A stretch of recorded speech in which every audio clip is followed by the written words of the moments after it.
छत्तीसगढ़ में USAID funding पर बड़ा विवाद गहराता जा रहा है। विदेशी फंडिंग पर सीएम विष्णुदेव साय ने बयान दे दिया। उन्होंने कहा है कि धर्मांतरण में यूएसएड फंडिंग का इस्तेमाल किया जा रहा है। हेल्थ और एजुकेशन के नाम पर धर्मांतरण का खेल चल रहा है, क्योंकि ये पैसा विदेशों से पैसा आ तो हेल्थ और एजुकेशन के नाम पर रहा है, लेकिन इस्तेमाल धर्मांतरण के लिए किया जा रहा है। यूएसएड की फंडिंग से जुड़े एनजीओ की जांच होगी, ये बयान दिया है मुख्यमंत्री विष्णुदेव साय ने। उन्होंने कहा है कि संदिग्ध एनजीओ की कड़ी जांच की जाएगी और एनजीओ पर कानूनी कार्रवाई भी होगी। हम आपको बयान सुनवा देते हैं क्या कुछ कहा है मुख्यमंत्री ने।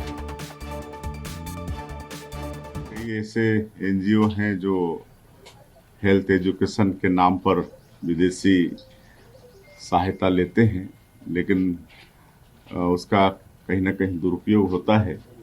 हेल्थ एजुकेशन के आड़ में धर्मांतरण का खेल होता है, जो कि उचित नहीं है और ये बंद होना चाहिए। एनजीओ को हेल्थ और एजुकेशन के नाम से विदेश से काफ़ी सहयोग आता है, लेकिन ये देखा जाता है कि उसमें कम खर्चा करके पैसा ज़्यादा धर्मांतरण में लगाते हैं। इस विषय में हमने कही है कि इस सब की जांच होनी चाहिए और जिस मकसद से विदेशों से पैसा आता है उसका सही इस्तेमाल होना चाहिए।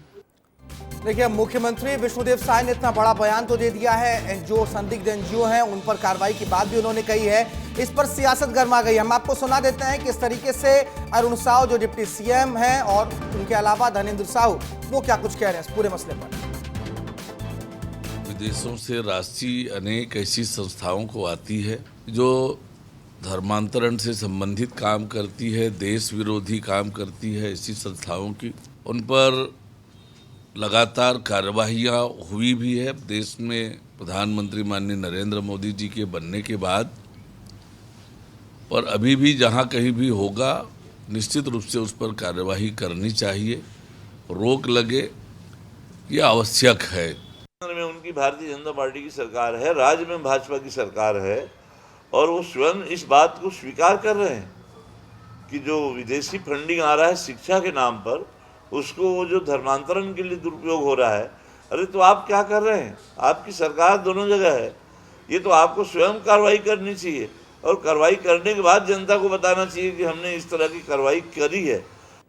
हमारे छत्तीसगढ़ के ब्यूरो चीफ मृगेन पांडे जी हमारे साथ जुड़ गए हैं। इस खबर पर ज्यादा जानकारी के साथ उनका रुख कर लेते हैं हम। मृगेन जी, देखिए, कांग्रेस पार्टी कह रही है कि सरकार आपकी है, आप कार्रवाई क्यों नहीं कर रहे हैं, लेकिन हमने तो देखा है कि धर्मांतरण के तमाम मामले आते हैं और जब पंडित धीरेन्द्र शास्त्री वहां पहुंचते हैं तो कांग्रेस के नेताओं में आपत्ति की लहर रहती है। वो कहती है धर्मांतरण कोई मुद्दा है नहीं, बीजेपी इसे जबरदस्ती का मुद्दा बना रही है। देखिए, प्रदेश में धर्मांतरण बहुत बड़ा मुद्दा है और बीजेपी ने इसको विधानसभा चुनाव में भी मुद्दा बनाया और सरकार पलट दी। कांग्रेस की जो सरकार थी लगातार धर्मांतरण के आरोप लगते रहे और जो कांग्रेस की सरकार थी उसने कोई एक्शन नहीं लिया। इस मुद्दे को लेकर बीजेपी आगे बढ़ी। उसके बाद बीजेपी ने लोकसभा चुनाव में धर्मांतरण के अगुआ रहे नेता को बस्तर लोकसभा से टिकट दिया और भारी बम्पर वोटों से उनकी जीती। उनके मुकाबले 81 लखमा थे। तो धर्मांतरण छत्तीसगढ़ में बहुत बड़ा मुद्दा है और जिस तरीके से विष्णुदेव साय सरकार में 17 एफआईआर हुई है, पिछले एक साल में आप देखेंगे 17 एफआईआर हुई है, वो बताता है कि प्रदेश में धर्मांतरण हो रहा है, लेकिन कांग्रेस की सरकार में शिकायत नहीं होने के कारण उस पर एफआईआर नहीं हो रही थी। अब सरकार जो है बड़ा कदम उठाने जा रही है, कड़ा कानून लाने जा रही है, क्योंकि अब देखिए कनेक्शन विदेशी फंडिंग से भी जुड़ गया है और ये पूरा मामला जो है जो मुख्यमंत्री खुद सामने आकर कह रहे हैं कि यूएसएड फंडिंग के जरिए धर्मांतरण किया जा रहा है और कार्रवाई की बात कह रहे हैं, तो निश्चित तौर पर कार्रवाइयां तो होंगी। और विदेश मंत्रालय का भी इस पर जो है वो बयान आ गया है। बहुत शुक्रिया आपका तमाम जानकारियों के लिए।